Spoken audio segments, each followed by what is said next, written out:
comes down to having an intention with that right side, because we want to hit so hard with our right side, because we want the right side to completely dominate the left. And the right side has to be the most stable force in the swing. If you're trying to hit with something that's moving excessively, right, you're not going to have control.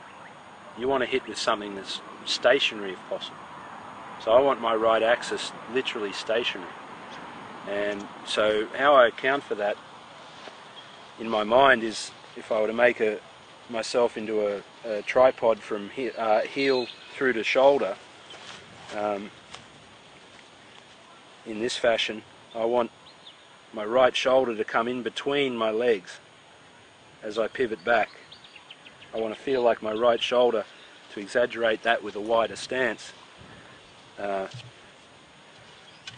want my right shoulder to dive into the space created between the legs, which are separating, the left leg going around out and forward this way, and the right hip coming back, while the shoulder is left there, will leave my right shoulder in the middle of my legs essentially. So it's not a traditional pivot driven motion at all. It's more of a we are pivoting, of course, but we're pivoting away from the right shoulder. We're not driving the shoulder turn from the pivot. No.